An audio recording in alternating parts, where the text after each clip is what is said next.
안녕하세요 여러분, 현규쌤입니다. 자 여러분, 이번 시간에는요 75번 프린트를 통해서 노태우, 김영삼, 김대중 정부에 관해서 공부해보는 시간을 가지도록 하겠습니다. 자, 어느새 현대사의 끝이 보이네요. 그래서 여기까지 오시느라 정말 고생 많으셨습니다. 자, 우리가 그동안 어떤 길을 걸어왔나 한번 떠올려 볼까요? 우리는 한국사 안에서도 현대사를 공부하고 있었고요. 그 현대사에서 뭘 공부했죠? 제일 먼저는 해방 3년사, 해방, 광복 이후 3년 동안 무슨 일이 있었는가?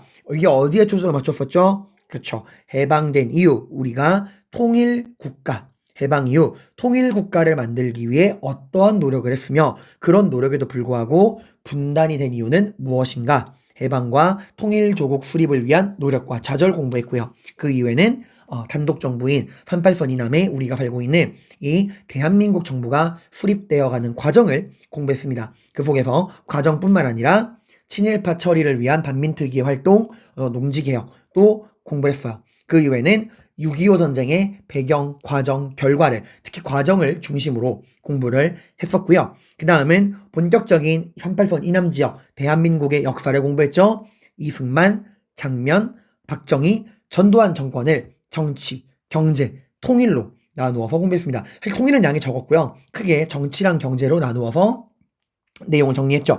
여기까지 오신 거라면 이미 현대사의 80% 이상은 끝난 겁니다. 자, 남은 20%를 이제 보러 갈 건데요. 그동안 여러분들 배웠던 이승만, 장면, 박정희, 전두환 다들 덩치가 컸어요. 하다못해 가장 짧았던 장면 정부조차도 우리가 한 장의 프린트로 독립돼서 배웠고요. 이승만 뭐 말할 것도 없고 전두환도 그렇고 박정희는 심지어 세 장이었어요. 그죠? 근데 지금 남은 이 세 정부 노태우, 김영삼, 김대중 정부는 양이 되게 적습니다. 이 한 장 안에 다 끝나요. 자, 여러분, 근데 오해하시면 안 되는 게 양이 적은 것뿐이지 중요하지 않은 건 아닙니다. 오히려 액기수들만 남아있기 때문에 시험에 출제되는 그 빈도, 포인트는 훨씬 더 많다고 보시면 돼요. 자, 그럼 우리 이제 노태우, 김영삼, 김대중 정부에 대해서 공부하기 전에 우리 전에 배웠었던 전두환 정부가 무너지는 그 6월 민주항쟁의 과정을 다시 한번 복습하고 이번 시간 내용으로 들어가 보도록 하겠습니다. 자, 운명의 해 1987, 87년입니다. 제일 먼저 누가 죽었죠? 네, 서울대학교에 재학 중이던 박종철 군이 경찰의 고문 수사로 인해서 고문을 당해서 사망하는 사건이 발생합니다. 사람들은 분노했습니다. 그리고 말하죠. 독재 정권 물러가라.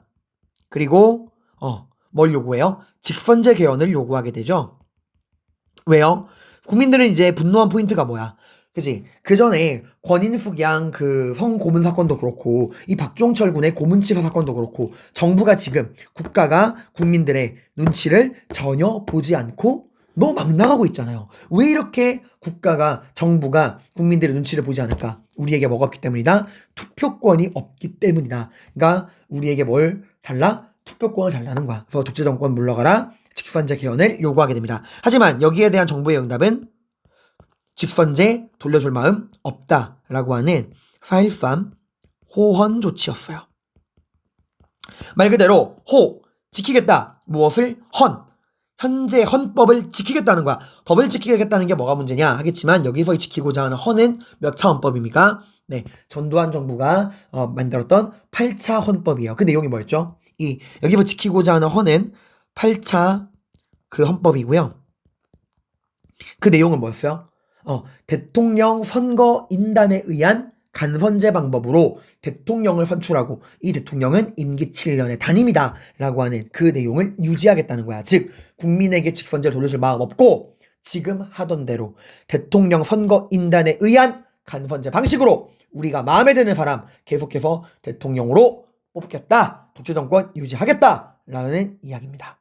자, 여기에 관해서 또다시 사람들이 분노하고 저항하게 됩니다. 그 과정에서 이번에 누가 죽어요? 네, 이한열 열사가 최루탄에 맞아서 뇌사 상태에 빠지는 일이 발생하게 되죠. 그게 그 최루탄에 맞으신 다음에 뇌사에 빠진 날이 6월 9일이야. 완전히 사망하신 건 27일 이후인데요. 일단 6월 9일을 기준으로 말씀을 드리겠습니다. 자, 이번에도 뭐에 맞았어요? 최루탄에 맞았어요. 뭐가 떠오르죠? 네, 4.19 혁명이 전국적으로 퍼지게 된 계기, 마산상고 1학년 김주열 학생의 죽음이 떠오르죠. 김주열도 최루탄에 맞아 사망했잖아. 이번에도 최루탄이었어요. 또다시 최루탄을 사람을 보고 쐈다는 이야기죠. 그래서 이런 이한열의 사망에 분노한 사람들이 이한열이 최루탄을 맞은 다음 날 6월 10일 날 모여서 국민대회 선언문을 낭독을 합니다. 국민대회 선언문. 그 내용은 뭐예요? 호원 조치 철폐해라. 독재 정권 물러가라. 직선제 개헌해달라 라는 요구였지만 이런 국민들의 목소리에 정부의 응답은 너무나도 뻔뻔하고 염치 없게도 같은 날 이한열 열사가 쓰러진 다음 날 국민들이 다 같이 모여서 호원 철폐란 독재 타도를 요구하던 그 60 국민대회 선언문이 열리던 그날 정부는요. 당시 여당이었던 민주정의당은 전당대회를 엽니다. 여기서 누구를? 노태우를 차기 대통령 후보로 선출하는 거죠. 그러니까 너희들 말 들어줄 마음 없다 이거야. 그러면서 더 분노한 사람들에 의해서 본격적인 6월 민주항쟁이 시작됩니다. 넥타이 부대까지 거리로 나온다라고 했었죠. 당시 시민들이 내걸었던 구호, 호원 철폐, 독재 타도, 이 구호를 여러분들이 꼭 알아두시기 바랍니다. 여기서 말하는 철폐하자고 하는 호원은 뭘 말하는 거야? 이 4.13 호원 조치를 말하는 거야. 즉 우리는 이 8차 헌법을 지킬 마음이 있다 없다? 없다. 직선제 개헌 해달라라는 요구입니다. 자, 이 6월 민주항쟁으로 결국 정부는 무릎을 꿇어요. 바로 6.29 민주화 선언입니다. 국민의 요구 조건 받아들인 거야. 국민들이 원하는 게 뭐예요? 독재 타도, 호원 철폐, 직선제로의 개헌이죠.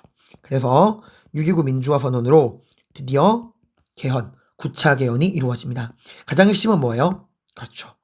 이제 우리의 손으로 대통령을 뽑을 수 있는 바로 통일주체 국민회의도 아니고 대통령 선거인단도 아닌 우리 국민의 손에 의한 대통령 직선제가 드디어 나오게 된 겁니다. 이렇게 국민의 손으로 뽑힌 대통령은 임기 5년의 단임이었죠. 이게 바로 오늘날 우리가 살고 있는 대한민국의 헌법이고요. 그래서 이 87년이라는 해가 굉장히 중요한 거예요. 현행 대한민국의 헌법이 이때 만들어지거든요. 이 9차 개헌을 통해서 우리는 지금 몇 공화국에 살고 있는 거예요. 그때 이후로 계속해서 6공화국에 살고 있는 겁니다. 자, 이 국민에 의한 직선제가 우리에게 돌아오기까지 얼마나 많은 시간이 걸렸죠? 네, 우리가 직선제를 빼앗겼던 거는 여러분들 언제였어요? 네, 유신이었어요. 7차 개헌. 이때가 몇 년이었죠? 1972년이었어요. 그로부터 지금의 9차 개헌이 이루어질 때까지 1987. 몇 년 걸렸습니까? 15년 걸렸습니다. 15년 만에 드디어 우리 국민의 손에 직선제가 돌아오게 된 거예요. 그래서 87년이라는 해가 굉장히 중요하고 그래서 영화의 제목이 1987이었다라고 말씀을 드렸습니다. 자, 여기까지가 지난번에 배웠던 내용이었고요. 이제 이 이후의 이야기를 살펴보도록 합시다. 자, 드디어 우리는 6월 민주항쟁의 결과 꿈에도 그리던 국민에 의한 직선제 9차 개헌을 얻어냈습니다. 이제 뭐 해야죠? 이 바뀐 법에 의해서 새로운 선거가 치러져야겠죠. 전두환이 이제 12대 대통령 8차 개헌을 한 이후에 12대 대통령이 취임한 게 언제였어요? 81년이었어요. 임기 7년의 단임. 임기 언제 끝나? 88년. 그래서 87년에 국민들이 투쟁을 한 거잖아. 다음 선거만큼은 바뀐 법으로 치러야겠다. 그래서 이 88년에 드디어 선거가 치러집니다. 뭐에 의해서? 우리 손으로 얻어낸 9차 개헌, 국민에 의한 직선제. 이 9차 개헌에 의거하여 88년에 바로 13대 대통령 선거가 치러집니다. 15년 만에 얻은 직선제의 권리로 16년 만에 치러지는 선거입니다. 당연히 국민들의 반응은 뜨거웠습니다. 엄청나게 뜨거웠어요. 자, 당시 나왔던 후보들을 살펴볼까요? 자, 근데 여러분 이거 후보를 보시고 좀 쎄하는 느낌 받으셔야 돼요. 여러분, 우리가 알고 있는 원래 여당과 야당은 후보를 몇 명씩 냅니까? 네, 한 명씩 냅니다, 여러분들. 그래서 지금 경선 같은 걸 하는 거예요. 왜 여당과 야당은 후보를 한 명씩 내죠? 그래야지 표가 분산되지 않잖아요, 여러분들. 페임, 제가 대통령 선거 볼 때 후보들 여러 명이던데요? 그럼 군수 후보들 말고, 그냥 참가에 의의를 두는 그런 허경영 같은 사람들 말고, 정당 정치인들 말하는 거예요, 여러분들. 아, 그 전에 여당과 야당의 개념은 알고 계신가요, 여러분들? 제가 너무 당연하게 쓰고 있었네요. 여당은요, 얘기해볼게요. 지금 현재 2021년 대한민국의 여당은 어느 당입니까? 네, 더불어민주당입니다. 즉 여당은요, 현행 대통령, 그 대통령을 지지하는 정당이 여당이에요. 그러니까 지금은 더불어민주당이 여당인 거고, 야당은 거기에 나머지, 그 대통령을 지지하는 여당을 제외한 나머지가 다 야당입니다. 자, 근데 13대 대선 보니까 여러분 일단 당시 여당인 민주정의당에서 누구를 후보로 내세워요? 네, 노태우를 후보로 내세웁니다. 여당 후보 노태우. 근데 그 밑에 보니까 후보가 몇 명 더 있어요? 3명 더 있어. 이 사람들 다 야당 후보입니다. 자, 김영삼, 김대중, 김종필. 각각의 야당 후보가 다 따로따로 나온 거야. 즉, 이 말은 야당이 지금 후보 단일화에 성공했다, 실패했다? 실패했다는 거예요. 다 따로따로 나와버린 거야. 이런 표가 뭐야, 안 보여? 안 모입니다. 그럼 왜 이런 일이 벌어졌느냐? 일단 그 전에, 뭐 저한테 이제 김종필이 누구예요? 라고 묻던데, 여러분들. 근데 제가 김대중, 김영삼은 알겠어요. 김대중이야 박정희 대통령이랑 싸웠던 7대 대변에서 박정희 대통령이랑 붙었던 그 사람이고요. 유신 개헌 반대 운동하다가 일본에서 이제 납치당했던 그 사람이고요. 김영삼은 YH 무역 사건 때, 그 부마항쟁으로 이어지는 과정에서 나온 분이고요. 김종필은 누구였죠? 라고 하시는데, 한번 잘 떠올려봐. 우리 김종필 이미 들어봤어. 어디서 들어봤죠? 네, 박정희 정부가 이제 딱 수립되고 경제개발을 위한 자금이 필요할 때 한일협정을 맺잖아. 그 한일협정을 맺으러 간 한국 대표가 김종필이었잖아요. 그래서 일본 대표 오히라와 만나서 김종필 오히라 비밀회담을 했지만 이게 중간에 들켜서 6.3 시위가 일어나고 그랬었잖아요. 그 김종필이야. 원래 김종필은 박정희의 최측근 오른팔이었어요. 박정희의 조카 사위였어요, 원래. 그러다가 이제 이 권력 싸움에서 밀려나고 박정희랑 갈등하는 과정에서 박정희에 반대되는 야당으로 옮겨갔다라고 그냥 보시면 됩니다. 자, 그럼 왜 따로 나왔냐? 여러분 봐봐요. 지금 6월 민주항쟁은 누구에 저항하는 과정에서 나온 거야? 그치? 여당이었던 전두환, 이 민주정의당에 저항하는 과정에서 나온 거잖아. 군부 독재 싫다고. 그죠? 그러니까 당연히 이렇게 군부 독재 싫다고 우리가 6월 민주항쟁으로 구차기을 얻어냈어요. 당연히 국민들의 마음은 여당으로 가요, 야당으로 가요. 그죠? 지금 전두환 싫다고 이런 거 한 거잖아. 그러니까 당연히 국민들의 마음은 여당, 이 전두환의 후예인 노태우가 아니라 야당에 갈 수밖에 없단 말이야. 그 말은 무슨 말이야? 야당의 단일 후보가 되면 대통령이 될 가능성이 굉장히 높다는 거예요. 그러니까 싸움이 난 거죠. 내가 야당 대표 하겠다. 나를 야당 대표로 밀어달라! 라고 하다가 싸움이 나서 갈라진 겁니다. 그래서 역사에 그런 것 같아요. 우리 훈구와 사림 생각해봐요. 그 사림이 훈구랑 싸울 때 그렇게 똘똘 뭉쳐서 무호, 갑자, 기묘, 을사 4번의 사화를 승리로 이끌었지만 훈구가 무너지니까 어떻게 했죠? 바로 동인과 서인으로 분당이 이루어졌잖아요. 그런 걸 보시면 됩니다. 자, 그래서 어떤 결과가 나왔냐? 참으로 허무한 결과가 나옵니다. 여기 프린트 여기 보시면은 13대 대통령 선거 후보자별 득표율이라고 나옵니다. 여당인 민주정의당의 대표 노태우가 받은 표가 얼마예요? 36.6%예요. 얼마 안 됩니다, 여러분들. 근데 야당이 분열해서 봐봐. 김대중 몇 프로? 27%. 김영삼 28%. 김종필 8.2%. 단일화가 돼, 안 돼? 안 돼. 이 사람들이 받은 표를 다 합치면 60%가 넘어요. 김대중이랑 김영삼만 합쳐도 55%가 넘어. 근데 이렇게 안 되다 보니까 결국 누가 이겨요? 상대적으로 가장 많은 표를 받은 노태우가 당선되게 되는 겁니다. 약간 삼국지를 보는 느낌 아닌가요? 삼국지 보면 어때? 유비, 관우, 장비, 조조, 제갈량, 기라성 같은 인물들이 등장을 합니다. 근데 결말이 뭐예요? 누가 이겨요? 마지막에 누가 정의통일해요? 유비도 조조도 아닙니다. 누구예요? 사마염이라는 사람이에요. 뭐야? 유비, 조조, 관우, 장비, 제갈량 다 어디 갔어? 이런 느낌 들잖아요. 약간 그런 느낌이죠. 근데 이렇게 해서 결국 이 16년 만에 지어진 국민에 의한 직선제 결과는 누가 당선? 네, 노태우가 당선되게 됩니다. 자, 근데 여러분 이렇게 해서 우리가 이제 국민에 의한 직선제로 노태우 정부가 들어서게 되는데요. 여러분 이미 눈치 빠른 친구들은 아셔야 됩니다. 노태우 정부는 치명적인 약점이 있습니다. 그게 뭘까요? 네, 권력의 지지 기반이 굉장히 약하다는 거야. 비록 지금은 잠깐만 사실 많이 좀 꼬였네요. 노태우 정부의 약점은 뭐라고요? 권력의 지지 기반이 굉장히 약하다는 거예요. 이 약점이 언제 본격적으로 드러나냐? 바로 총선 때입니다. 여러분, 대선과 총선의 차이가 뭐죠? 대선은 대통령을 뽑는 거고 총선은 국회의원을 뽑는 거야. 또 하나의 차이점이 뭐예요? 네, 대선은요. 내가 몇 프로를 얻건 간에 1% 차이건 2% 차이건 전체에서 1등하면 내가 대통령이야. Winner takes it all. 승자 독식이란 말이야. 2등은 의미가 없어요. 하지만 총선은요. 총선은 내가 가져가는 만큼 가져가는 거예요. 그러니까 국회의원은 표를 얻은 만큼 자리를 가져갈 수 있다는 얘기야. 그러니까 대선 때처럼 이렇게 다 가져갈 수가 없다는 거야. 그러니까 대선 때야 야당의 분열로 인해서 여당 후보인 노태우가 어부지리로 대통령이 됐지만 이런 흐름이 총선까지는 이어질 수 없다는 거야. 지금 국민들의 마음은 어디가 있어요?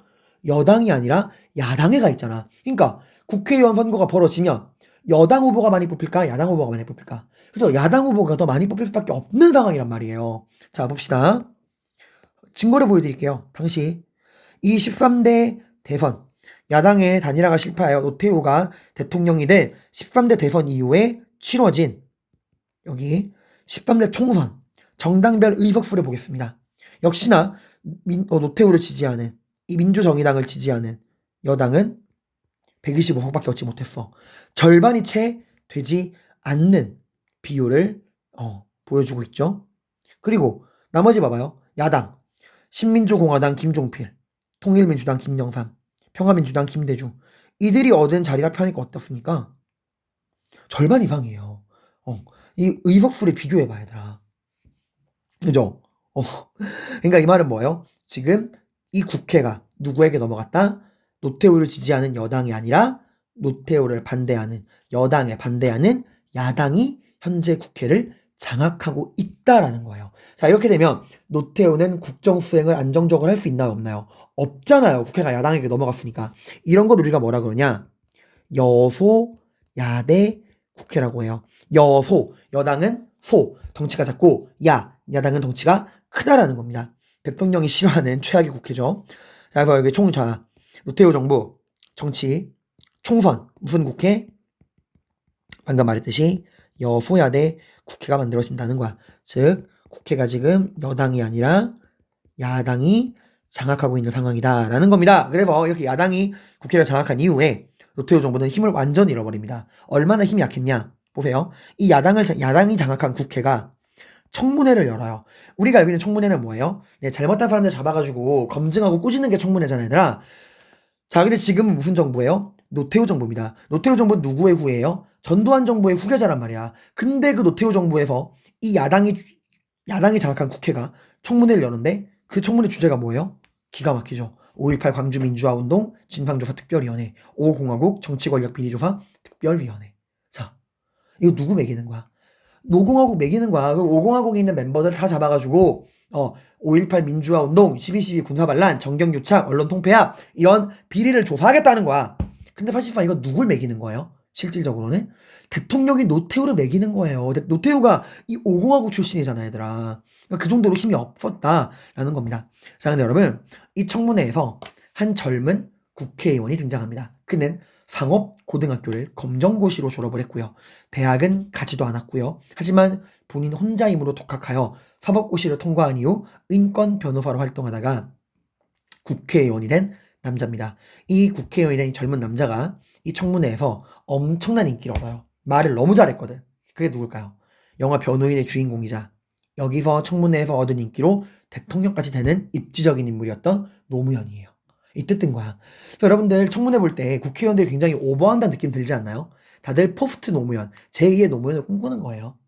국민들의 눈에 들면 대통령이 될 수 있다. 뭐 그런 거죠.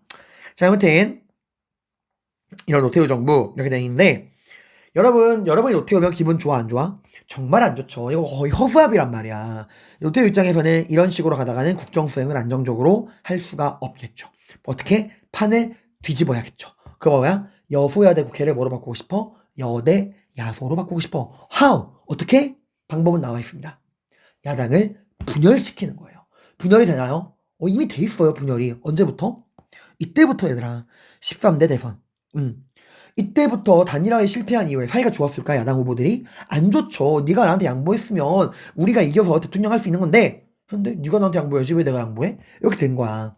그래서 노태우는 김영삼과 김종필에게 러브콜을 보내게 됩니다. 그래서 이 노태우를 지지하는 민주정의당과 김영삼을 지지하는 통일민주당, 김종필의 신민주공화당 이 세 개의 당이 하나로 힘을 합치게 됩니다. 이게 바로 3당 합당이에요. 자, 누가 왕따당했죠? 네, 김대중의 평화민주당만 따돌림을 당한 거야. 자, 이렇게 노태우, 김영삼, 김종필의 세 개의 당이 합당, 완전히 하나의 당을 만드는데 이게 바로 초거대 여당인 민주자유당입니다. 민주자유당. 초거대 여당인 민주자유당이 만들어지게 됩니다. 자, 얼마나 논쟁까지 한번 봐봐요, 여러분들 여기. 지금 3당 합당이 누가 힘을 합친 거예요? 네, 노태우의 민주정의당, 김영삼의 통일민주당, 김종필의 신민주공화당이야. 얘들만 합해도 얼마예요? 거의 3분의 2죠? 엄청난, 거대 여당이 만들어지게 됩니다. 이걸 통해서 이제 국회의 구도는 여소야대에서 뭐로 바뀐 거예요? 여대, 야소로 바뀌게 된 겁니다. 자, 오늘날 그러면 이 민주자유당과 평화민주당은 남아있을까요? 네, 남아있습니다. 민주자유당이 오늘날의 국민의힘당이고요. 평화민주당은 더불어민주당입니다. 이어져 오는 거예요. 이 3당 합당에 관한 평가도 극과 극으로 나뉘어요. 국정 수행을 안정적으로 하기 위한 부득이한 선택이었다라고 긍정하는 분들도 있고 이건 정치적인 야합이고 배신이다라고 부정적으로 평가하시는 분들도 있습니다. 판단은 여러분이 해보세요. 자, 그때 이후로 이제 또 뭐가 있냐? 노태우 정부 때는 지방자치제가 부분적으로 시행됩니다. 뭐가 시행된다고요? 네, 지방자치제가 부분적으로 시행됩니다. 여기서의 키워드는 부분 실시라는 거야. 전면 실시는 아니라는 거예요. 자, 일단 지방자치제가 뭐죠? 이름 그대로 그 지역, 그 지방은 누가 다스리겠다? 우리 지역 주민들이 스스로 다스리겠다. 그래서 스스로 다스린다. 스스로 다스릴지 자치잖아. 즉 그 지역은, 그 지방은 우리 지역 주민들이 스스로 다스리겠다라고 하는 게 지방자치제예요. 이 지방자치제를 하기 위해서 뭐가 필요합니까? 그 지역 주민들이 그 지역을 스스로 다스린다는 거는 그 지역 주민들의 손으로 그 지역의 행정을 담당하는 지방의회 의원과 지역자치단체장을 직접 선발하겠다는 거야. 오늘로 따지면 지역 주민의 손으로 수원시 의원과 수원시장님을 직접 선발한다. 이게 지방자치제예요. 그 지방자치제가 지금 뭐라고요? 부분 실시되었다는 거야. 전면이 아니라. 그 말이 뭔 말이냐? 아까 선생님이 지방자치제는 누굴 뽑는 거라고요? 지방의회 의원과 지방자치단체장을 둘 다 뽑는 거라고 했죠? 근데 지금은 부분 실시다 보니까 지방의회 선거를 통해서 지방의원들만 뽑는 거야. 그러니까 수원시 의원만 뽑는 그런 방식의 지방자치제가 시행됩니다. 아직 누구는 뽑지 않는다는 거죠? 네. 지방자치단체장, 시장님은 뽑지 않고 있다라는 거예요. 자, 이 지방자치제가 여러분들 처음으로 전면 시행된 건 작년 정부 때예요. 그러다가 이제 박정희 정부가 들어서면서 지방자치제를 금지시키다가 지금 노태우 정부 때 와서 일정 부분 다시 시행되고 있다. 의원들 정도는 뽑고 있다. 단체장은 아니지만 이게 완전히 전면 시행되는 거는 이 다음에 볼 김영삼 정부 때입니다. 자, 이렇게 우리가 노태우 정부의 정치를 봤어요. 노태우 정부는 정치 보고, 자, 그럼 이제 경제 보겠네요? 아닙니다. 경제는 딱히 볼만한 내용이 없고요. 정치랑 통일만 보시면 돼요. 자, 그래서 이제 우리 노태우 정부의 통일 정책에 대해서 보러 가도록 합시다. 일단 노태우 정부를 상징하는 외교 정책이 있습니다. 그게 바로 뭐냐면 북방 외교라는 거예요. 죄송합니다. 글씨가 좀 이상하네요. 북방 외교. 말 그대로 북쪽으로 향해 가자라는 방법인, 북쪽으로 가자라는 외교인데, 자, 이게 무슨 말이냐? 우리 지도를 잠깐 볼까요? 우리 동북아시아의 지도를 좀 보겠습니다. 여기 이렇게 우리나라가 있고, 이렇게 있을 때, 자, 우리 대한민국 기준으로 북쪽에 누가 있죠? 북방 지역에. 일단 맨 위에, 맨 처음에 북한이 있고, 그 다음에 오늘날 러시아, 당시에는 소련이 있고, 또 누가 있어요? 중국이 있죠. 자, 북한, 중국, 소련, 다 뭐예요? 우리보다 북쪽에 있는 애들이야. 그지? 근데 공교롭게도 우리보다 북쪽에 있는 이 북한, 중국, 소련은 다 무슨 국가 애들이에요? 다 사회주의 공산주의 국가 애들이잖아. 즉 북방외교라는 거는 우리의 북쪽에 있는 북한, 중국, 소련 같은 사회주의 공산주의 국가들이랑 더 이상 대립하지 말고 뭐하자? 외교 관계를 맺고 평화 협력하겠다. 이 얘기예요. 이게 바로 북방외교입니다. 그죠? 그래서 소련과 중국이랑 이제 우리가 이때부터 공식적인 수교 관계를 맺게 되는데, 선생님 이게 가능한가요? 우리 냉전 아니었어요, 냉전? 여러분, 그 냉전은요, 이때쯤 되면은 거의 끝납니다. 자, 지금 노태우 정부 시기가 언제예요? 80년대 말에서 90년대 초죠. 이 80년대 말에서 90년대 초는 세계사적으로 이 공산주의 진영이 완전히 힘을 잃고 몰락하던 시기였어요.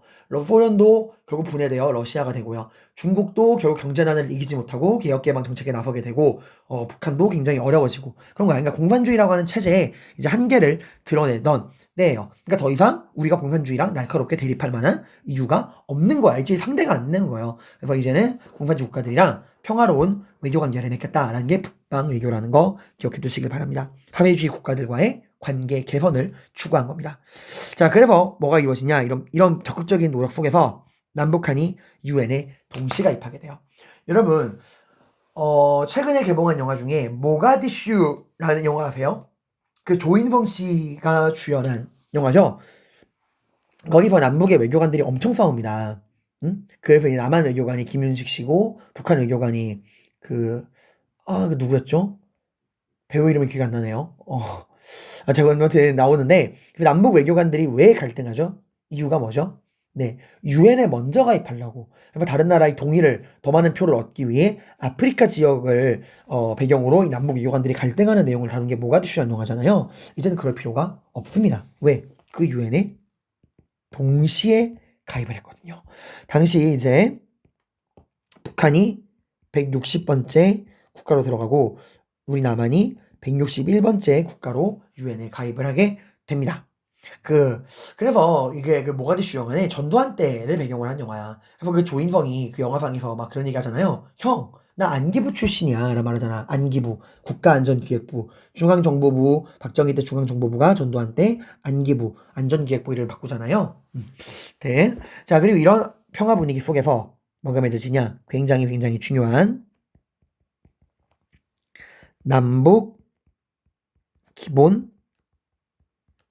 합의서. 이 남북기본합의서라고 하는 게 맺어지게 됩니다. 자, 이 남북기본합의서는 뭐냐? 일단 이 남북기본합의서는 여러분들이 뭐랑 비교하셔야 되냐? 박정희 정부 때 있었던 7.4 남북 공동 성명.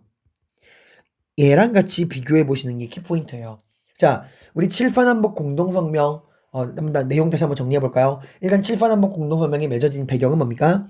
네, 박정희 정부가 위기를 맞이하죠. 국내적으로는 경제개발이 무너지고 국외적으로는 반공이 무너집니다. 반공이 왜 무너졌어요? 네, 닉슨 독트린으로 대표되는 냉전의 완화, 대탕트의 그런 완화와 휴식, 국제적인 평화 분위기 속에서 이제 냉전이 무너지잖아요.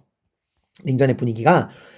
그래서 박정희 정부가 어떻게 했죠? 권력을 더 유지하기 위해서 태세 전환에 나서고 그걸 위해 발표했던 게 7.4 남북 공동성명이었어. 그 내용은 남북이 분단 이후 남북이 최초로 합의한 평화통일 원칙이었죠. 그 평화통일 원칙은 세 가지였습니다. 뭐였죠? 자주, 평화, 민족 대단결. 그리고 여기서 협의한 내용을 현실로 만들기 위해 뭘 만들어? 어떤 단체를 만들어요? 남북조절위원회를 만들죠. 다만 7.4 남북 공동성명의 결과는 별로 좋지 않았죠.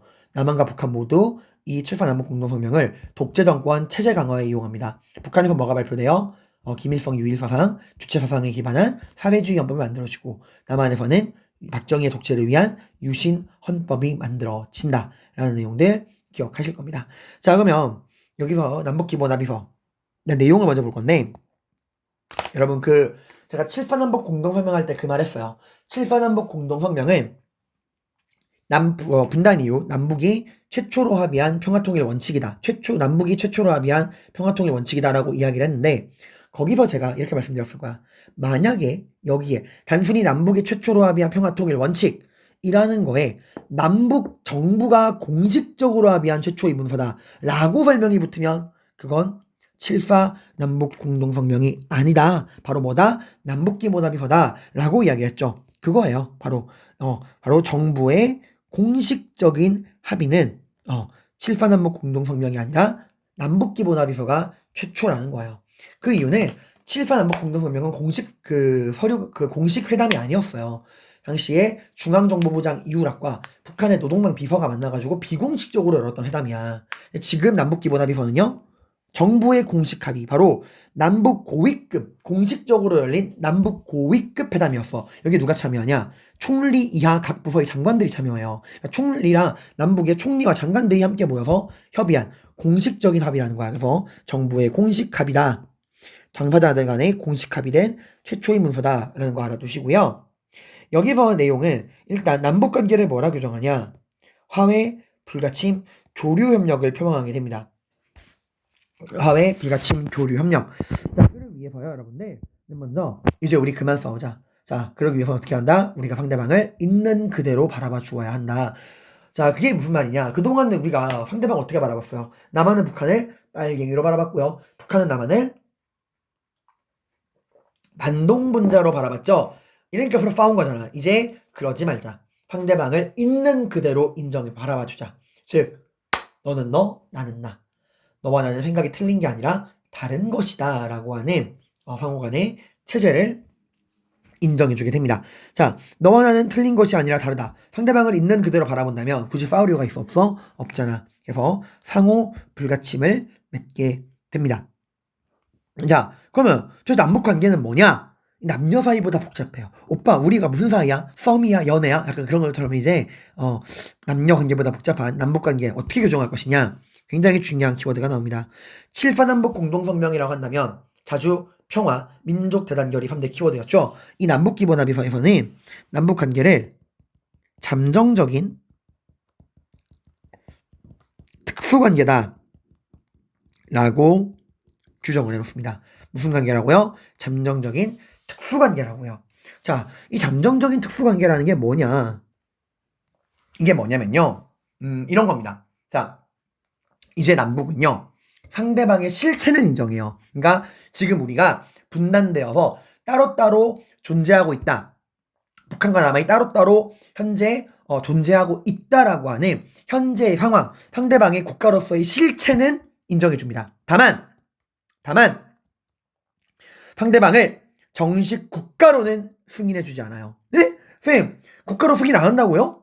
이건 싸우자는 얘기 아닌가요? 아니에요. 이게 무슨 얘기냐면 이런 거야, 얘들아. 여러분, 우리가 오늘날 북한이랑 왜 통일을 해야 되죠? 왜 북한이랑 통일을 해야 돼요? 그러면 일본이랑 뭐 중국이랑은 통일하면 안 돼요? 왜 우리는 일본이나 중국이랑은 통일하자는 이야기 안 하고 왜 유독 북한만이랑만 통일하자 그래요? 그죠, 여러분들.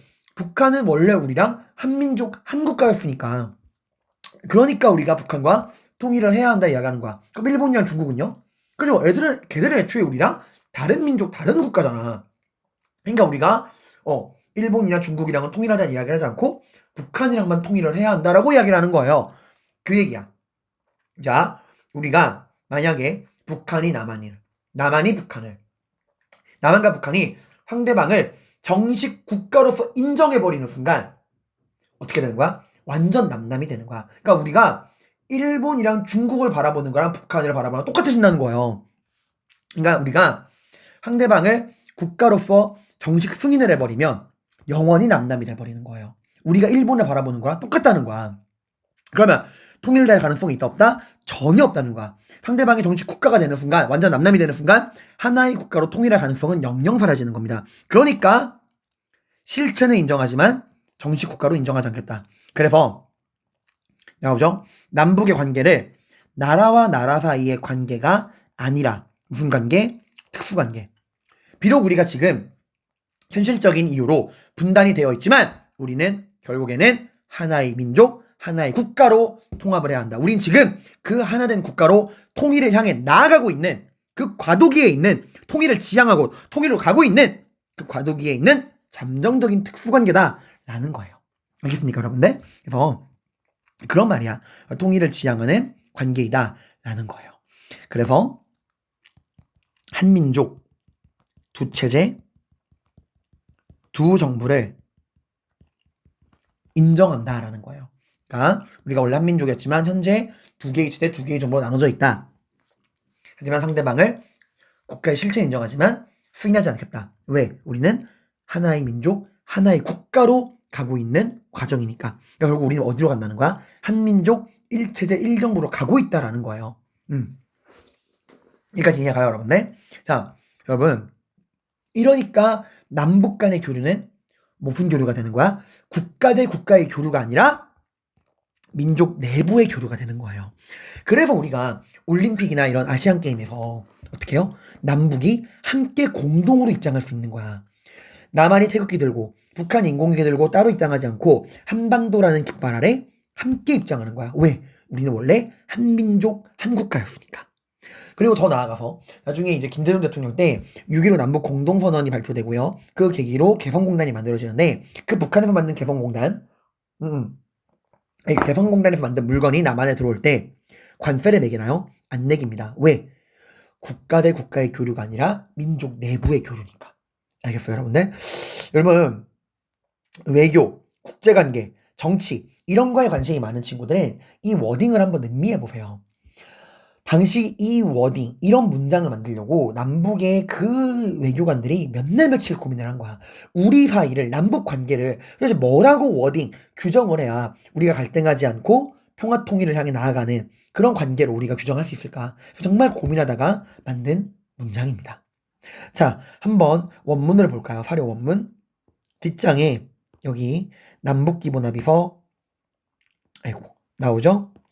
자, 남과 북은 7.4남북 공동성명의 원칙을 재확인하고, 이 원칙이 뭐야?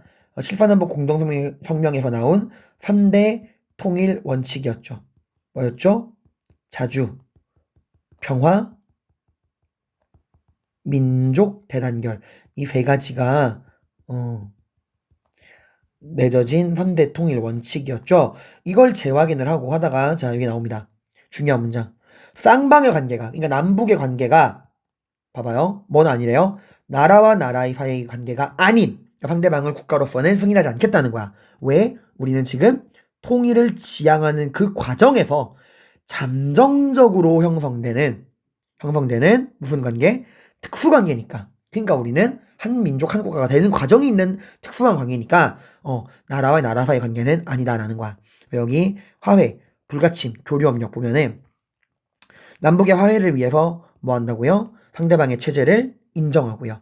그리고 불가침, 무력을 사용하지 않고요. 그리고 남북의 교류 협력은 바로 뭐다? 민족 간의 교류다라고 하는 이런 내용들이 나오게 되는 겁니다.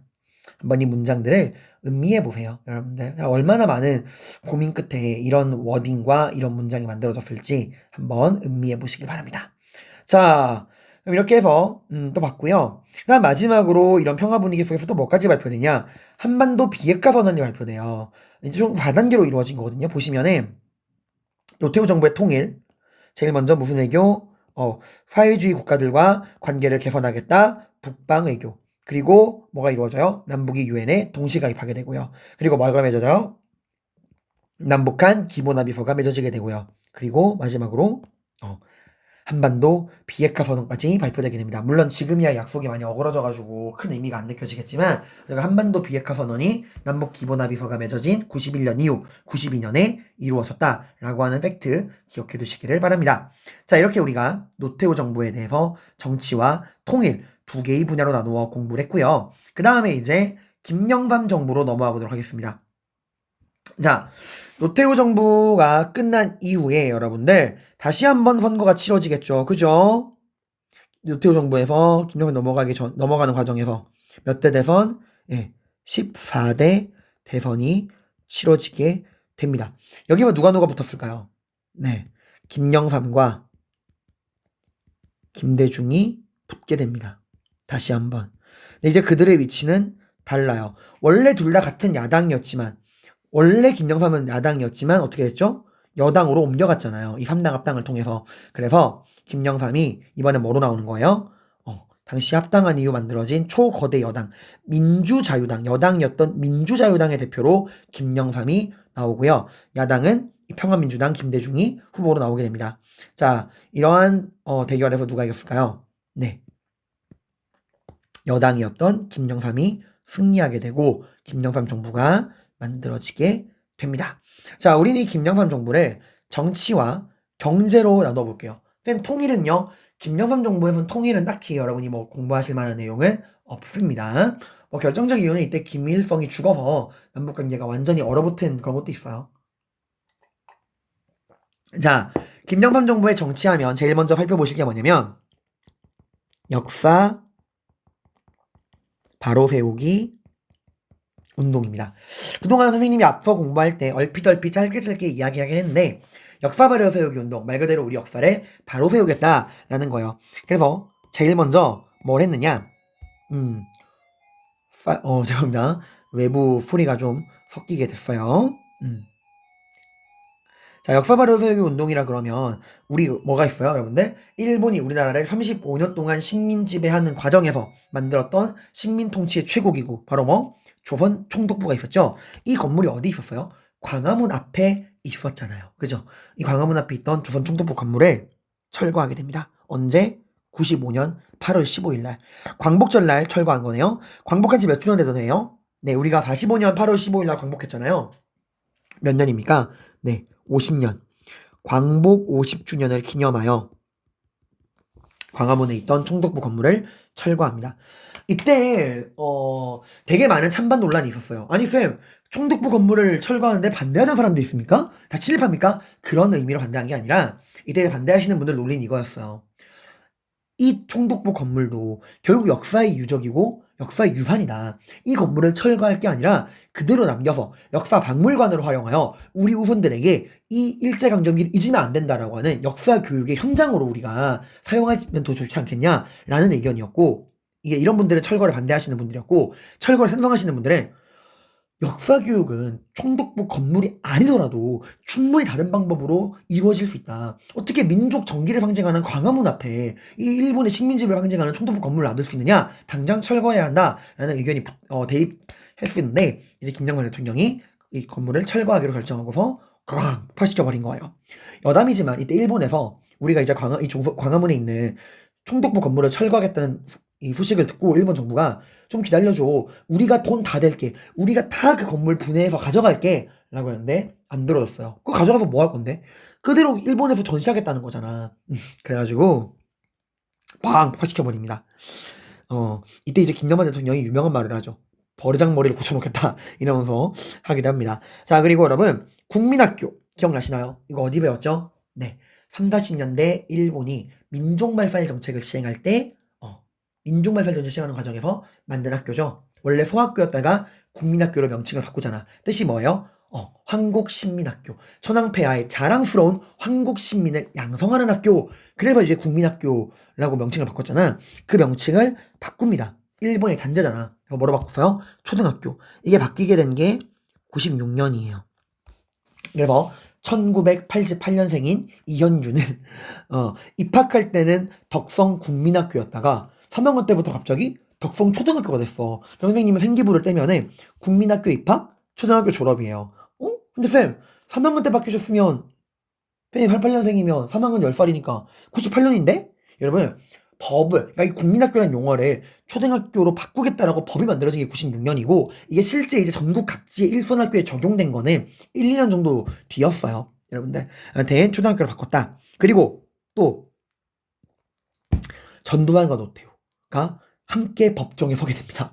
그 이유는 이제 12.12 군사반란, 그거에 대한 군사 쿠데타에 대한 책임, 5.18 광주 민주화운동 당시 시민들에 대한 학살, 거기다가 정경유착, 언론 통폐합, 뇌물 이런 것들을 다 이제 해서 전두환과 노태우를 법정에 세우게 됩니다. 굉장히 충격적 사건이었어요. 전직 대통령 2명이 다 쌍으로 법정에 서게 된 거잖아. 자, 여러분 이거를 뭐랑 또 비교해 보셔야 되냐? 노태우 정부 때도 이 여소야대 국회에서 야당이 장악하고 있는, 여당이 노태우에 반대하는 야당이 장악한 국회에서 청문회가 열렸었죠. 누굴 대상으로? 5공화국을 대상으로. 그래서 이 5공화국의 멤버들이 청문회에 서게 되는데, 이때는 그 5공화국 멤버들만 대상으로 한 거고요. 이건 그 청문회였고, 이것도 잘 나온다 그랬어요. 여러분이 보통 이런 거를 노태우 때라고 연결을 못 하거든. 김영삼이나 김대중 때라고 하는데 아닙니다. 노태우 정부 때 여소야대 국회 상황 속에서 야당의 주도로 이런 청문회가 이루어졌다라는 팩트 기억하시고, 근데 지금은 그거랑 상대가 안 돼. 아예 대통령 2명을 다 법정에 세운 거예요. 노태우는 어떤 의미로는 김영삼에게 배신당한 거야. 애초에 그 3당 합당을 할 때 이제 김영삼한테 막 얘기했거든요. 너 우리 같은 당이 되면은 다음 대통령 후보 너 대표로 밀어줄 거니까 나 좀 잘 봐줘. 이런데 이제 응 아니야 이러고 된 거죠. 그러니까 보면 정치에선 참 영원한 친구도 적도 없는 것 같아. 그렇게 싸우다가 합당하기도 하고 그 이후에 또 이제 서로 통붙이기도 하고 참 그런 것 같아요. 여튼 이때 이제 법정에 서게 되는데 전두환에게는 사형, 노태우에게는 22년형이 구형됩니다. 그러다가 이제 30년까지 올라가는 과정에서 최종 판결은 전두환 무기징역, 노태우는 17년형이었어요. 물론 이게 완전 집행되진 않아. 김영삼 정부 말년에 국민 대화합을 명분으로 사면을 해주거든요. 보통 다 그렇게 되더라고요. 그래서 봐봐요. 지금 문재인 정부 때도 여러분들 이명박 박근혜 두 전직 대통령이 감옥에 갔죠. 근데 지금 문재인 대통령 말기 되니까 어떤 이야기가 나와? 사면령 얘기가 나오잖아. 국민 화합을 명분으로. 비슷하다 보시면 됩니다. 이제 이런 역사 바로 세우기 운동 보시고요. 그 다음에 지방자치제가 전면 실시됩니다. 자, 지방자치제. 지방은 그 지역 주민들이 스스로 다스리겠다는 지방자치제가 전면 실시됩니다. 자, 지방자치제가 전면 실시된다는 건 누굴 지방 주민의 손으로 뽑는다는 거죠? 네. 그 지역 의원과 그 지방자치단체장. 이 둘을 모두 뽑는 게 지방자치제잖아. 그게 전면 실시됐다는 거는? 그렇죠. 그 지방의회 의원과 지방자치단체장을 다 뽑는 선거가 실시됐다는 거예요. 자, 우리 이 지방자치제에 대한 이야기는 교과서 287쪽에 굉장히 잘 나와 있는데 한번 정리를 해보면은 이 지방자치제가 처음 전면 시행된 게 언제예요? 네, 장면 정부입니다. 이 장면 정부 때 이제 지방자치제가 전면 실시되어서 지방의원과 지방자치단체장을 다 뽑게 됐어요. 하지만 박정희 정부 때 중단되었다가 언제? 노태우 정부 때 부분 실시가 되죠. 지방의회 의원들만 뽑고 지방자치단체장을 뽑지 못하는 상황. 그러다가 지금 YF 정부, 김영삼 정부에 들어와서 전면 실시되는 모습 볼 수 있죠. 자, 그리고요, 여러분들, 또 어떤 게 있었냐? 금융실명제가 시행됩니다. 금융실명제가 뭐냐면 여러분 아마 지금 여러분 이름으로 된 체크카드나 뭐 이런 것들 뭐 통장 이런 것들을 개설해본 친구들이 있을 거예요. 자, 여러분의 이름으로 된 체크카드 통장을 개설하려고 은행에 갔습니다. 반드시 뭘 제시해야죠? 그죠? 여러분의 신분을 증명할 수 있는 주민등록 등본이나 초본 이런 것들을 제시해야겠죠. 쌤 같은 경우는 성인이니까 민증을 제시해야 되고요, 여러분들. 자, 이건 뭐 말하는 거야? 금융거래는 오직 실명으로만 가능하다는 거잖아요. 오늘의 너무 당연한 커먼센스 상식이죠. 그 커먼센스가 시행된 게 김영삼 때예요. 선생님 그럼 그전에는요? 익명으로 거래가 가능했나요? 네, 맞아요. 금융거래가 내 신분, 내 실명이 아니라 익명으로 가능했어요. 그러니까 뭐 여러분 치면은 익명의 프로도, 강력한 춘식이, 뚠뚠한 춘식이 이런 이름으로 통장 만들고 거래할 수 있는 거야. 강력한 춘식이 님이 500만 원을 보냈습니다. 이게 되는 거예요. 어떻게 돼? 금융거래가 투명하게 이루어지지 않겠죠. 돈 세탁하고 뇌물받기 딱 좋지 않나요? 그죠? 그래서 이제부터 금융거래는 오직 신분이 증명된 실명으로만 할 수 있다라고 법이 만들어집니다. 그리고 이어서 부동산 실명제까지 시행돼요. 부동산 실명제. 자, 부동산 실명제라는 건 뭐냐 하면 여러분들 이것도 똑같아요. 부동산 거래도 실명으로만 할 수 있다. 그럼 쌤, 그럼 그전에 설마 금융거래뿐만 아니라 부동산 거래까지 실명으로 안 할 수 있었나요? 네. 강력한 춘식이님이 이 건물의 소유주입니다. 이게 되는 거야, 얘들아. 그러니까 굉장히 이게 투명하지 못했던 거야. 그리고 이제 금융거래와 부동산 거래를 오직 실명으로만 할 수 있게 법이 바뀝니다. 금융실명제가 시행된 게 1993년, 부동산 실명제는 1995년이었어요. 자, 그리고 이 외에도 뭐도 시행이 됐냐? 여러분 오늘날 대선이나 총선 때 보면은 각 후보들의 포스터가 나오잖아. 뭐 국회의원 후보들이나 뭐나 이렇게 자기의 정책을 홍보하는 홍보 팜플렛이 나오잖아. 그 맨 앞장에 뭐가 나와 있어요? 그 후보의 양력이 나오죠. 몇 년생이고 어느 학교를 졸업했고 어떤 양력이 있고 뚜루룩 나오고 또 뭐가 나와? 그 후보가 재산이 얼마나 있는가? 이런 인적사항 다 나오잖아요. 병역 의무를 시행했는가? 어떤 법을 어긴 적은 없는가? 징역을 갔다 왔는가? 그런 거랑 그 사람의 재산이 얼마인가가 나오죠. 그런 공직자에 대한 재산 공개 의무가 이때도 나온 거예요. 공직자 재산 공개. 나오게 됩니다. 자, 이게 바로 김영삼 정부의 정치예요. 자, 그리고 얘들아, 이건 당연한 거라서 쌤이 깜빡하고 넘어갈 뻔했는데 88 서울올림픽. 88 올림픽이 시행된 건 전두환 정부예요, 노태우 정부예요? 네, 노태우 정부입니다. 그러니까 얘들아, 1988년에 서울에서 올림픽을 개최하겠다라는 그 서울 올림픽 개최권을 따낸 건 전두환 정부인데 실제로 올림픽이 열린 건 노태우 정부 때입니다. 노태우 정부 때 88 올림픽이 개최가 됩니다.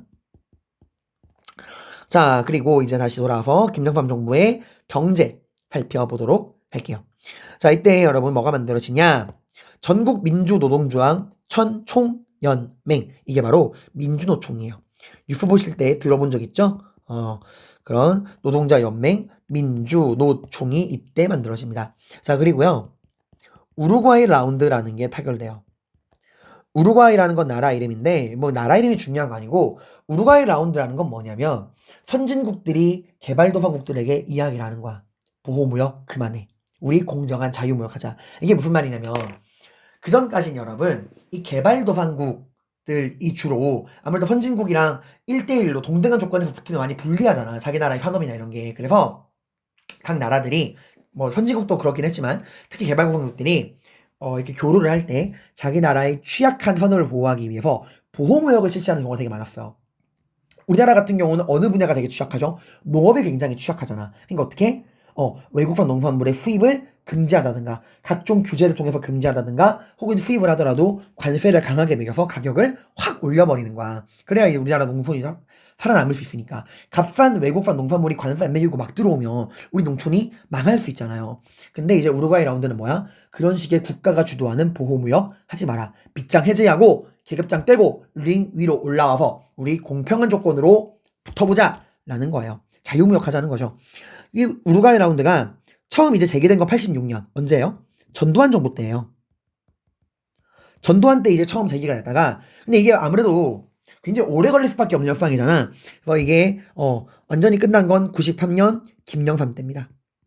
그리고 이 우루과이 라운드가 전 세계에 이제 적용이 되는 그런 보호무역이 아닌 동등한 자유무역 이런 게 적용이 된 거는 95년이야. 그러니까 86년 전두환 정부 때부터 협상이 시작이 되어서 93년에 완전히 이게 끝났어. 이거 우리나라만 맺은 거 아니야. 전 세계가 다 한 거예요. 그래서 김영삼 정부 때 되고 이게 이제 전 세계적으로 적용되는 거는 몇 년부터다? 95년부터 적용이 된다라는 거야. 그래서 우리나라는 농산물 시장이 완전히 개방됩니다. 당연히 농촌에서 이거 반대 엄청 심했어요. 근데 안 할 수가 없었던 게 다른 나라에서 너네 이거 안 하면 우리나라는 너희 대한민국의 공업제품, 우리가 강점을 가지고 있는 공업제품 수입 안 할 거야. 너희 농산물 시장 개방 안 하면 너희 나라의 공업제품 우리 안 살 거야. 이렇게 딱 돼버리니까 어쩔 수 없었던 거야. 그러니까 참 그때부터 농촌이 많이 힘들어지죠.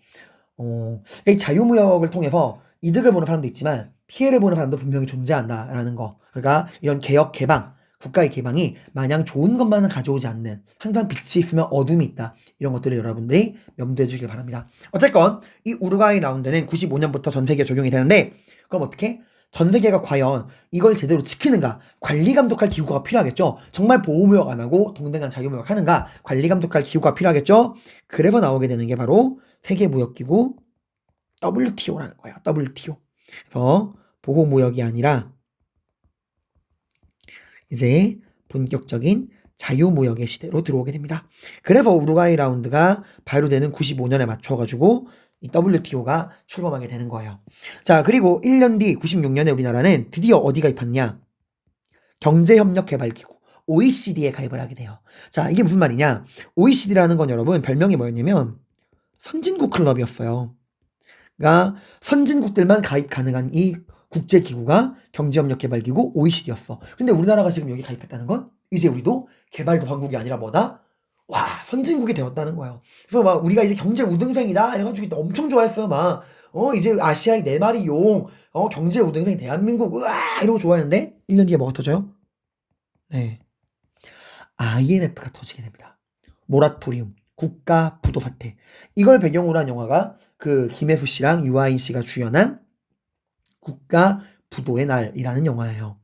말 그대로 대한민국이란 나라가 경제적으로 완전히 부도가 났고요. 부도 신청을 하고 국제금융기관인 IMF에 구제 신청을 내서 IMF에게 경제 원조를 받게 된 겁니다. 그래서 구형식으로 국가 부도를 선언하고 IMF에게 지원 요청을 하게 된 이게 바로 IMF 사태입니다. 근본적 이유는 외환이 부족했어요. 달러가 부족했어 우리나라에서. 근데 여러분 이 IMF는 물론 가장 중요한 책임은 김영삼 정부에게 있습니다. 김영삼 정부 때 있었던 일이니까요. 다만 이거는 김영삼 정부 5년 동안에만 발생한, 그러니까 5년에 뭔가 우리가 잘못해가지고 일어난 게 아닙니다. 이미 그 전부터 대한민국 경제에 쌓여오던 모순점이 폭발한 거예요. 이승만 정부 때부터 귀속재산을 불화하는 과정에서 300산업의 그런 거를 맡기는 과정에서 정경유착, 재벌 중심의 경제 구조가 태동됐고요. 박정희 정부 때도 마찬가지였죠. 여러분들 불균형 성장. 그리고 이 정경유착과 기업들의 방만한 운영이 언제 또 나왔어요? 83조치 기억나요? 그때 뭐였어? 기업들이 이렇게 방만한 운영을 통해서 상황이 어려워지니까 국가가 나서가지고 사채이자, 국민들에게 빌린 사채이자를 낮춰버리고 채권자들 채권 회수를 금지시켰잖아. 이때 이제 기업들을 느꼈죠. 와, 내가 웬만큼 똥파실 넣어도 국가가 보호해주는구나 라고. 그리고 이런 방만한 운영은 계속되다가 전두환 때 3조 호황, 저금리, 대출을 너무 막 받는단 말이야. 근데 나중엔 이걸 누구한테까지 손을 벌리는 거예요? 외국계 은행에까지도 손을 벌려서 돈을 마구 빌리는 거야. 그리고 갚기 전에 이 빌린 돈을 담보로 또 돈을 빌리고 또 돈을 빌리고 너무 과도하게 대책 없이 돈을 막 빌렸단 말이야. 누구한테? 외국계 기업, 외국 투자자들한테. 문제가 있습니다. 우리나라 국민들에게 돈을 빌린 건 정부가 나서가지고 막아줄 수 있는데 외국계 기업에게 빌린 돈은? 이걸 어떻게 통제할 수 없는 거야. 그 외국계 기업에서 너희 너무 생각 없이 돈 많이 빌린다. 이래가지고 한국 경제 너무 불안해 보이는데? 이래가지고 외국 투자자들이 돈을 다 회수해 간 거예요. 이거 어떻게? 달러가 있어 없어? 없는 거야. 그래서 외환 부족으로 인해서 오게 된 게 IMF 사태입니다. 1997년입니다. 김영삼 정부 임기 말년에 있었던 일이에요. 자, 여러분 IMF는 굉장히 중요합니다. 왜냐하면 IMF를 기준으로 대한민국은 완전 다른 나라가 됩니다. 성격이 완전히 변하게 돼요. 자, 이거에 대한 이야기를 이제 우리가 김대중 정부를 살펴보면서 보도록 하겠습니다. 자, 김대중 정부 98년부터 2003년인데 김대중 정부는 정치와 경제와 통일 이렇게 세 개의 분야로 나누어 가지고 우리가 이제 살펴보도록 할 건데요. 자, 김대중 정부는 정치적으로 어떤 의의가 있느냐? 여기 뭐라고 나와요? 네, 처음입니다. 최초로 선거를 통해서 평화적인 여당과 야당 간의 정권 교체가 이루어진 거예요. 그러니까 선거를 통해서 이 여당과 야당 간의, 여야 간의 정권 교체가 이루어진 건 이때가 처음이다라는 거예요. 처음이라고요? 그동안 없었어요, 쌤? 자, 한번 볼게요, 여러분들. 우리 기억을 더듬어 봅시다. 맨 처음 초대 정부였던 이승만 정부. 이 이승만 정부 다음에 들어선 게 장면 정부죠.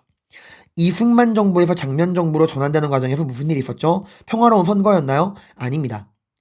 아니죠. 3.15 부정선거에 저항하는 과정에서 최초의 민주주의 시민혁명, 이 4.19 혁명을 통해서 우리가 우리 손으로 이승만 정부를 무너뜨린 거잖아. 선거가 아니라 혁명으로 새로운 정부가 들어선 거예요. 그리고 장면 정부가 무너진 다음에 들어온 게 바로 뭐야? 박정희 정부잖아요. 이 박정희 정부가 들어서는 과정은 네, 선거가 아니었습니다. 바로 뭐죠? 5.16 군사 쿠데타 반란이었죠. 그죠? 그리고 박정희 정부 이후에 들어선 게 전두환 정부예요. 이 전두환 정부가 들어서는 과정에서는 네, 11.6 사태, 박정희가 암살당하고 12.12 군사 반란으로 또 전두환 정부가 들어선 거잖아. 선거가 아니라는 거예요. 그리고 전두환 정부 말년에 1987년 6월 민주항쟁 6.29 민주화 선언으로 우리는 9차 개헌, 국민에 의한 직선제를 얻어냅니다. 그리고 그 국민에 의한 직선제로 선거를 치렀지만 그 다음 들어선 건 누구예요? 노태우예요. 노태우는 야당이 아니죠. 전두환과 같은 당이란 말이야. 전두환의 민주정의당에서 내걸은 노태우 후보가 선거를 통해 대통령이 된 거야. 즉 이거는 여야 간의 정권 교체가 아니라 여당의 정권 교체가 이루어진 거예요. 여당이 그대로 이어진 거잖아. 그지? 그리고 노태우 정부 다음에 들어선 게 바로 무슨 정부야? 김영삼 정부야.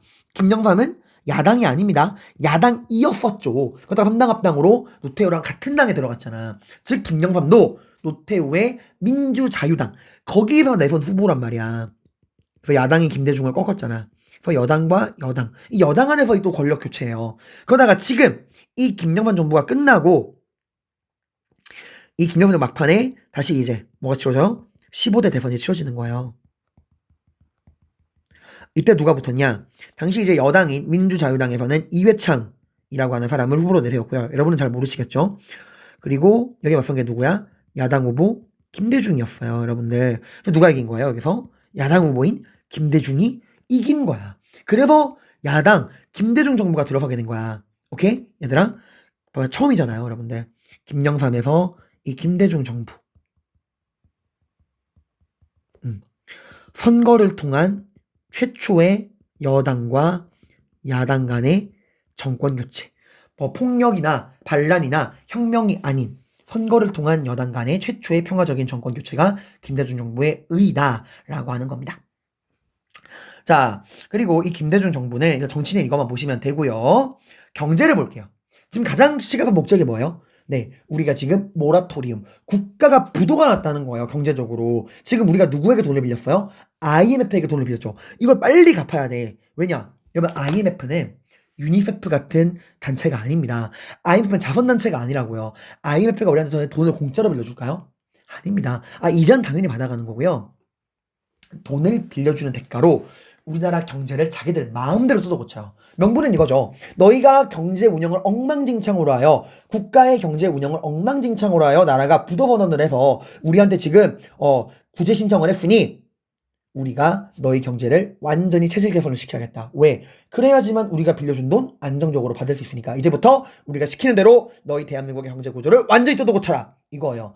경제 주권이 완전히 넘어간 거예요. IMF 쪽으로. IMF가 시키는 대로 움직여야 돼. 왜? 돈이라고 하는, 빚이라고 하는 목줄이 채워져 있으니까. 경제 주권 상실입니다, 여러분들. 그러니까 1910년 8월 29일이 대한제국이 일본에게 정치적으로 망한 날이라면 1997년은 대한민국이 경제적으로 멸망한 날이에요. 그러니까 여러분들의 입장에서는 이게 실감 안 하실 수 있지만 굉장히 큰 사건이었다는 거야. 그럼 어떻게? 빨리 이 IMF에게 진 빚을 갚고 경제 주권을 회복해야겠죠. 지금 국가의 힘만으로는 이걸 갚을 길이 보이지 않으니까 누가 나섰을까? 국민들이 자발적으로 나섭니다. 그래서 나온 게 바로 뭐냐면 금 모으기 운동, 달러 모으기 운동이에요. 자, 먼저 금 모으기 운동. 금이 갑자기 어디서 나냐? 여러분 요즘에도 많이 그런데 여러분도 아마 여러분의 부모님께서 여러분의 돌잔치 하실 때 금반지 같은 걸 많이 맞춰놓으셨을 거야. 선물로 금반지 같은 걸 주고받고 그러거든요. 그러니까 그리고 또 결혼 반지도 금반지로 맞추는 경우가 많았어. 그러니까 집집마다 장롱 서랍 속에는 부모님의 결혼 반지, 여러분들의 돌잔치 반지 이런 게 있었단 말이야. 그 장롱 속에 우리가 보관해 놓은 이 금을 모아서 나라의 빚을 갚자라는 거예요. 자, 국가가 진 빚을 국민들의 힘으로 갚자. 이거 뭐가 떠올라요? 네, 대한제국 말기에 있었던 국채보상운동이 떠오르시죠. 대한제국이 일본에게 엄청나게 많은 빚을 지고 경제적으로 완전 예속당했어. 이 빚을 갚지 못하면 우린 영영 일본의 노예가 될 것이다. 근데 지금 대한제국 정부는 일본에게 진 빚을 갚을 만한 능력이 안 보이니 우리 국민이 대한제국 정부가 진 빚을 대신 갚아주자라는 국채보상운동이 있었죠. 그래서 이 금모으기 운동이 제2의 국채보상운동이다 라고 언론에서 보도한 거야. 그 달러 모으기 운동, 이것도 비슷한 건데 달러가 어디서 나오냐? 여러분 해외여행 가보신 분들 알겠지만 우리가 환전을 하고 돈을 다 쓰고 돌아오는 경우도 있지만 좀 남기고 돌아오는 경우도 있잖아요. 그래서 이렇게 집집마다 외국 여행 다녀오고 다 쓰지 못한 이 외화, 달러들이 많이 남아있는 경우가 있었거든요.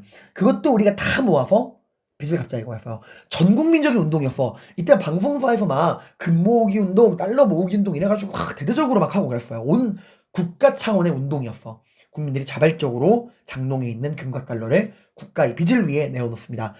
전 세계가 놀랐어요. 서양 애들 입장에서 이해가 안 되는 행동이었거든. 자, 그리고 어쨌건 이렇게 하고 있었지만 일단 주로 하고 이런 것도 있었고 또 아까 선생님이 말했죠. IMF가 우리한테 경제 체질 개선을 요구한다. 그때 이제 IMF가 우리한테 내건 정책이 뭐냐면 신자유주의 정책이에요. 자, 신자유주의 정책은 효율성과 경쟁을 최우선으로 하는 건데 자, 여러분 선생님이 무슨 주의, 땡땡주의라 그러면 그 앞에 있는 땡땡을 가장 중시하는 거다라고 이야기를 했죠. 그럼 신자유주의는 뭘 중시하는 거야? 그지? 자유. 자유를 가장 중시하는 건데 어떤 자유? 신자유, 새로운 자유라는 거예요. 자, 이게 무슨 말이냐? 경제 흐름에 대해서 조금 설명을 해드리겠습니다. 원래 여러분 초창기 근대 자본주의 경제는 뭐로 시작했냐? 자유주의 이념으로 시작이 됩니다. 자유주의 말 그대로 뭘 가장 중시하는 거야? 시장의 자유를 중시한다는 거야. 즉 이 말은 국가, 정부, 기업이 이 자본주의 시장 경제에 함부로 개입하면 된다, 안 된다? 안 된다. 그 어떠한 간섭도 해서는 안 된다라고 생각했던 거예요. 왜? 당시 대표적인 경제학자 애덤 스미스가 말했거든. 이 시장 경제에는 보이지 않는 손이 있다. 이 보이지 않는 손이 스스로 수요, 공급, 가격을 조절하니 정부는 국가는 이 시장 경제에 함부로 개입해서 이 보이지 않는 손의 흐름을 망쳐서는 안 된다. 자유방임주의, 보이지 않는 손이죠. 이게 자유주의 경제야. 근데 이 자유주의가 무너집니다. 언제? 우린 배웠죠? 경제대공황.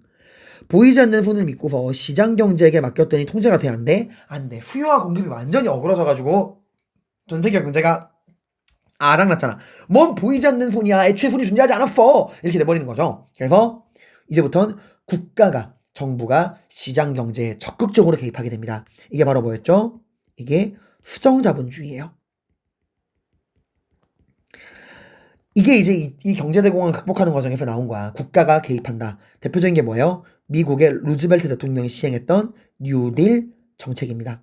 국가가 직접 시장 경제에 들어가서 물가도 통제하고 수요 공급 통제하고 국가가 직접 대규모 토목 사업 등을 펼쳐가지고 실업자를 구제하기도 하고 그런 거였죠. 근데 이렇게 수정자본주의 국가가 시장에 너무 개입하다 보니까 부작용이 생깁니다. 뭐가? 효율 능률이 안 나요. 효율 능률이 안 나는 거야. 그러니까 여러분 공산주의가 왜 망했을까요? 공산주의는 인간의 욕망을 긍정하지 않아. 인정하지 않아요.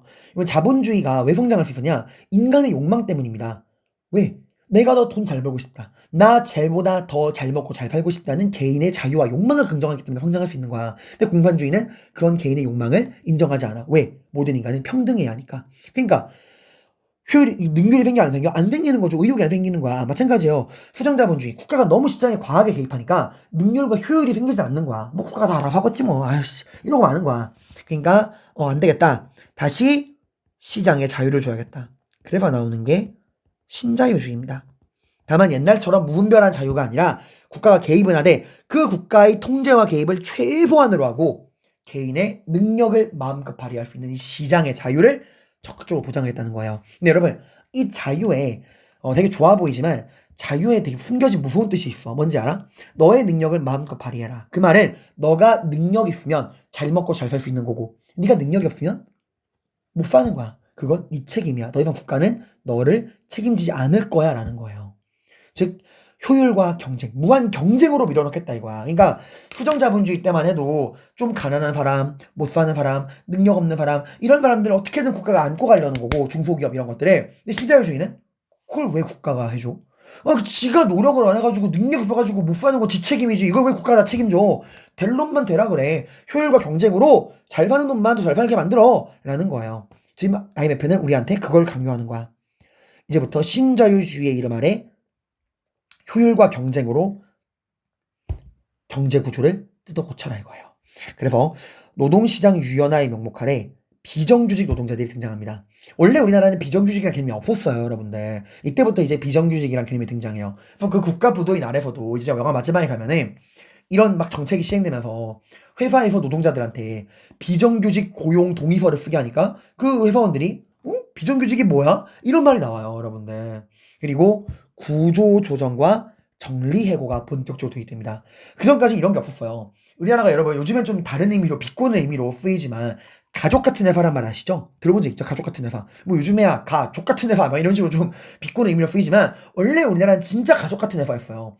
한 번 회사에 들어가면 안 잘라. 그러니까 한 번 회사에 입사하면은 2, 30년 평생 그 회사에 몸담다가 퇴직하는 거야. 그러니까 진짜 가족인 거예요. 근데 이제는 가족이 어디 있어? 능력 없으면 언제든 자르는 거예요. 구조조정, 정리해고. 여러분 이때부터 이제 잘리기 시작하는 거야. 내가 10년을 일했건 20년을 일했건 능력이 없으면 언제든 나가리가 되는 거예요. 누가 제일 먼저 잘릴까요? 네, 우리 아버지들. 나이가 들어서 상대적으로 젊은이들에 비해 능력이 부족해지니까 가차없이 회사에서 잘려나가는 겁니다. 너 한 명 고용할 돈으로 신입사원 2명 뽑을게가 되는 거예요. 그래서 이때를 배경으로 나온 노래가 여러분 한스밴드의 그 오락실이라는 노래 알아요? 아 시험을 망쳤어. 아 집에 가기 싫었어. 화가 나서 오락실에 들어갔어. 아니 이게 누구야 저 대머리 아저씨. 내가 제일 사랑하는 우리 아빠. 그 노래 있잖아요. 이게 이때를 배경으로 만들어진 거야. 왜 애가 오락실에 가는데 아빠가 거기 있어요? 회사 안 가고? 잘린 겁니다. 근데 차마 가족한테는 잘렸다는 얘기를 못하고 출근하는 척 한 다음에 어디로 간 거예요?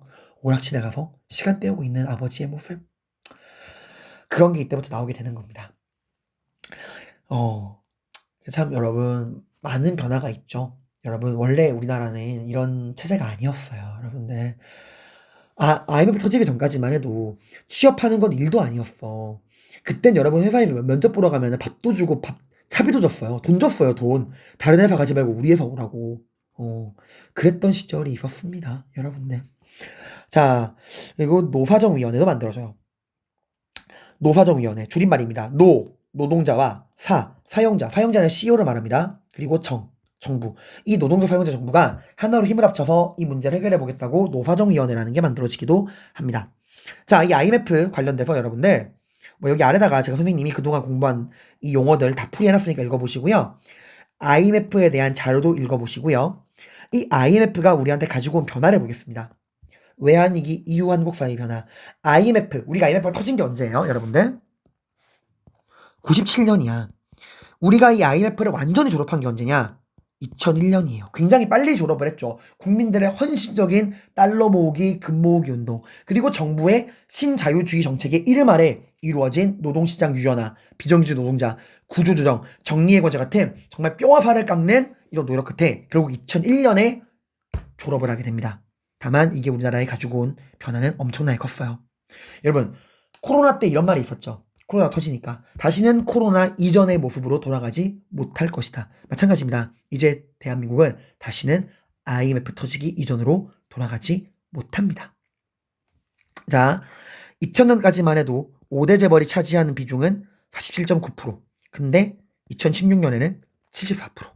10대 재벌은 차지하는 비중은 2000년까지만 해도 57%였다가 2016년에 84%. 빈부격차가 더 커진 거예요. 이게 신자유 정책이야. 너의 능력껏 무한 경쟁해라. 살아남는 사람은 목표를 갈 것이고 도태되는 데는 더 떨어지는 거예요. 빈부격차가 더 커지는 겁니다. 여기 보세요. 소득 1분위와 5분위의 격차. 1분위는 가난한 사람들, 5분위는 중산층을 말합니다. 차이가 어때요? 너무나 벌어져 있죠. 잘 사는 사람은 더 잘 살고 못 사는 사람은 더 못 사는 나라가 만들어진 거예요. 그래서 얘들아 봐봐. 외환위기 당시 실업률 97년 IMF 터지니까 어때요? 경제성장률이 마이너스로 떨어졌죠. 그죠? 근데 1년 만에 성장률이 11%? 이러면 좋아진 거 아닌가? 봐봐 얘들아. 이게 신자유주의 정책이 무서운 점이야. 일단 구조조정, 비정규직 노동자, 정리해고제 이런 것들을 통해서 막 하니까 당장은 효율을 가지고 성장한 것처럼 보여. 하지만 보세요. 실업률은 어마어마하죠. 그리고 실업자들의 숫자도 엄청납니다. 경제성장률은 이렇게 올랐는데 실업자들은 더 늘어난 거예요. 자, 이게 살기 좋은 나라일까요, 여러분들? 잘 모르겠어요, 여러분들. 선생님은 참 IMF 말할 때마다 마음이 안 좋아요. 선생님이 IMF의 정말 큰 피해자거든요. 선생님의 아버지께서 대우라는 회사에서 일하셨어요. 지금의 쉐보레, 미국에게 넘어간 쉐보레, 대한민국의 대표적 대기업 중에 하나였어요. 그러다가 IMF 때 망하게 됐죠. 그래서 정말 선생님한테 너무나 힘들었어요, 집안이. 이런 것들 이제 우리가 살펴보시면은 될 것 같습니다. 자, 아무튼 이렇게 이제 우리가 IMF 내용까지 살펴봤습니다. 신자유주의 정책에서 2001년에 졸업을 하게 됐다라는 거예요. 우린 지금 이 신자유주의 정책의 무한 경쟁 시대에 살고 있는 거야. 근데 얘들아, 요즘은 다시 수정자본주의로 돌아가려는 움직임이 보입니다. 왜 다시 국가의 개입이 늘어날까요? 국민들이 망하게 생겼으니까. 팬데믹, 코로나. 그것 때문에 그래. 그러니까 이제 재난지원금 등으로 국가의 개입이 다시 늘어나고 있는 모습을 보이게 되죠. 이 수정자본주의랑 신자유주의는 계속 반복이야, 얘들아. 반복되는 모습을 보이게 됩니다. 자, 그 다음 통일정책. 김영삼 정부의 대표적인 통일정책은 햇볕 정책이에요. 말 그대로 햇님과 나그네처럼 그 동화 있죠? 그것처럼 우리가 북한을 이제 녹이려면, 북한을 개혁 개방시킬 거면은 바람처럼, 구름처럼 찬바람을 꽁꽁 부는 이런 냉정한 분위기로 가서는 북한을 개혁 개방시킬 수 없다. 북한의 마음을 녹이려면, 북한의 그 껍데기를, 나그네의 외투를 벗기려면 햇님의 따스한 햇볕이 필요하다 해서 햇님이 나그네의 외투를 따스한 햇볕으로 녹였듯 우리가 햇볕을 통해서 북한에게 따스함을 주어서 북한을 개혁 개방시키자라는 거예요. 그래서 이때 굉장히 많은 교류가 이루어지게 되고, 그런 평화 분위기 속에서 금강산 해로 관광이 이루어지게 됩니다. 해로, 바다를 통한 관광이라는 거야. 이거는 육로 관광은 아직 이루어지지 않고 있다라는 거예요. 자, 그리고 이때 대표적인 게 6.15 남북 공동선언이라는 게 발표되게 됩니다. 말 그대로 6월 15일 날 남북 공동선언인데, 여러분 이거 우리가 뭐랑 잘 비교를 하셔야 되냐? 박정희 때 있었던 7.4 남북 공동 성명, 그리고 노태우 때 있었던 남북 기본 합의서, 그리고 지금 배우는 6.15 남북 공동선언. 이 세 개는 여러분들이 정말 확실하게 비교를 해두셔야 합니다.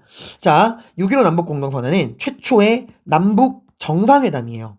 뭔 또 최초냐? 봐봐요. 7.4 남북 공동성명은 분단 이후 남북이 맺은 최초의 평화통일 원칙이야. 남북기본합의서는 정부가 공식적으로 맺은 최초의 문서예요. 6.15 남북 공동선언은 최초의 정상회담이야. 이 차이가 어디서 나오냐?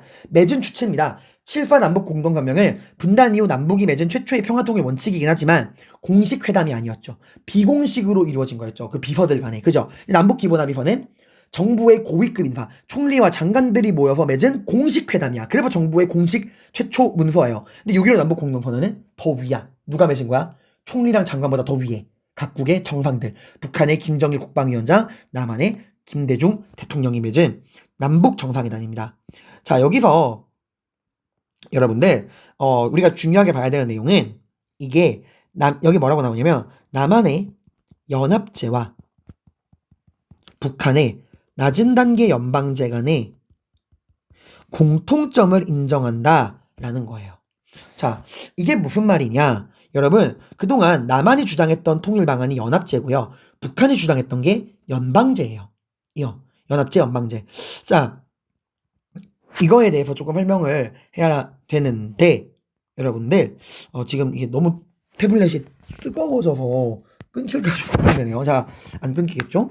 자, 여러분, 남한의 연합제, 북한의 야신단국 연방제 간의 공통점이 있다. 이게 되게 중요한 키워드거든요. 7.4 남북 공동성명이 자주평화민족 대단결, 남북기본합의서가 잠정적 특수관계, 한민족 두체제 주정부라면 6.15 남북 공동선언의 키워드는 이거야. 자, 연합제라는 건 뭐냐면 뭘 떠올리시면 되냐? 유럽 EU 있죠? 유럽연합. 그게 뭐야? 유럽연합 안에 뭐 프랑스, 독일, 네덜란드, 벨기에 같은 나라들이 다 각각의 독립된 주권을 가지고 독립된 국가 정부를 가지고 있으면서 유럽연합이라고 하는 하나의 공동체 안에 묶여있는 거잖아요.